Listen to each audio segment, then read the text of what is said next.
CST tonight returns in September with Victor Howell and Scott Shanley. Tune in for your weekly sports recap as we bring you the best coverage on your favorite teams, the LSU Tigers, New Orleans Saints, and more. CST tonight, Saturdays at 10 o'clock Central, only on Cox Sports Television. Well, there we are in Nicaragua. It's me on the left, Paul Maneri, wearing number 13. A couple other LSU players, Hank Clubcorn, Kevin Neroni, and that was taken right before we played the game that we ended up having postponed because of the bullfights after 9 innings of play. How about that?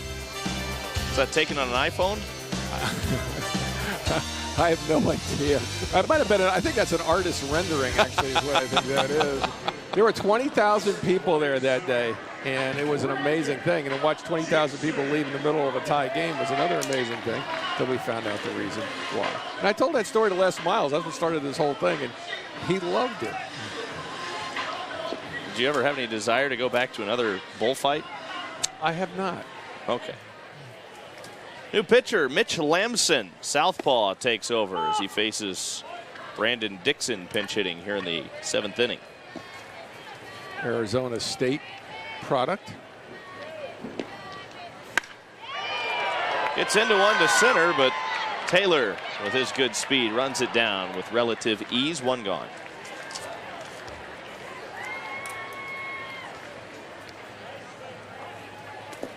That's good at bat, though. You get there and put good wood on it.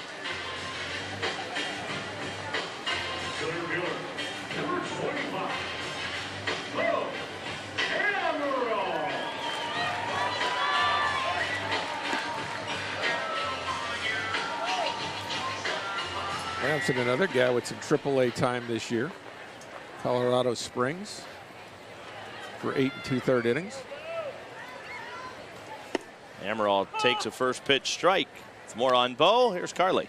So Bo is returning to this series for the first time after coming off of a really tough injury, and a very rare injury at that. He's only 25 years old, and he suffered blood clots. He had to undergo 5 different surgeries, including getting a rib removed. He flew back home to L.A., where he's from, saw some specialists. After he noticed his arm was swollen, they told him that it was indeed blood clots. So they told him that it was probably going to be 9 months out, so he was thinking that he was going to be out the rest of the season, but he recovered much quicker than they thought. So he is back this series, and I talked to him before the game. He said he's feeling much better, and as we can see, he's being very successful tonight. Guys, back to you.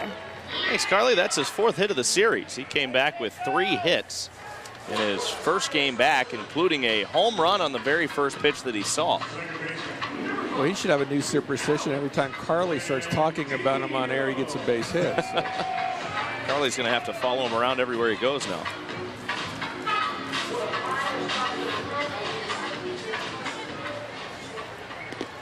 So Amaral's on with 1 man out.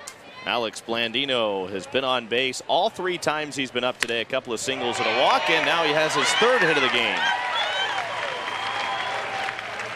Doesn't it always seem like there's a injury that comes about every few years that becomes in vogue? And you know, there for a while it seemed like everybody was going down with hamstrings, and then it was ACLs, and well, it seems like the thoracic outlet syndrome is the one you're hearing about more and more. And now, I never heard it necessarily said that that's what Bo had, but there was some suspicion that that's what it could have been. So he had to have his first rib removed on his non-throwing side.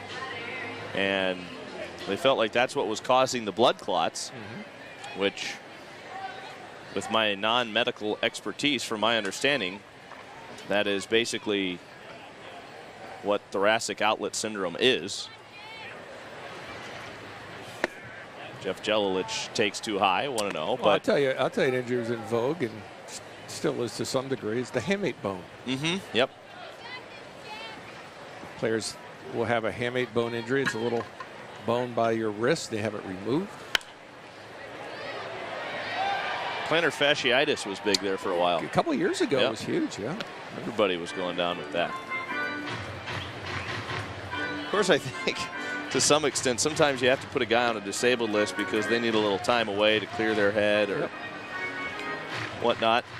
So you have to come up with something, and sometimes, well, I've heard a lot of guys going down with this. Let's Let's throw that on there. Dare you say? No, that would never happen. 2-1 on Jelilich. The oblique was a big one. Yep. Oblique was huge. The foul ball off your eyeball, though, that was new. we learned about that one tonight. Really hope that that one never really catches on. Not that any injury is great. Into the alley in right center field. Amaral got a late break from second, but Alex Pelaez will wave him around. And no relay throw. Instead, they go behind Jelilich, but he gets back. Amaral scores, and the Wahoos are back up by 5.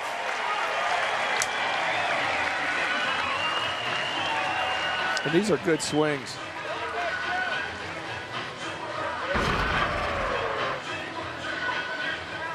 He stays down on this one. Shoulder in, head down. And there's no one in the bullpen, so Lampson's got to figure out something here.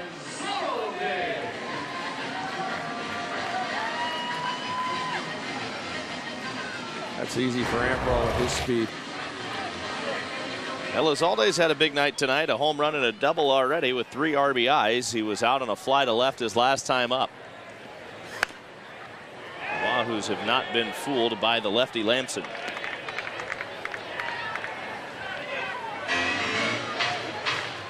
So everybody's okay in the Biloxi dugout on that foul ball. I don't want to tell you what the players call that. It's very cruel. When the ball gets hit in the dugout and it hits one of the players. Slow roller to the right side. Belza only has 1 play to first. Another run will score with Blandino denting the dish. Another ribby for Seb. 4 for Seb tonight. RBI ground out. Guys beg for that to be ruled a sacrifice ground out. That's not quite how it works. Well, and I agree with that because you're not giving yourself up. But are you giving yourself up on a sacrifice fly? Well, but what should happen is there should be a completely separate category calling productive outs. That should be a complete separate category. By the mound, it's the second baseman Belza again. Retiring Sparks at first, but the Blue Wahoos get 2 more back. Nick, we got to get back to those foul balls in the dugout. Nick will regale you with more stories in the 8th. Wahoos extend their lead to 6.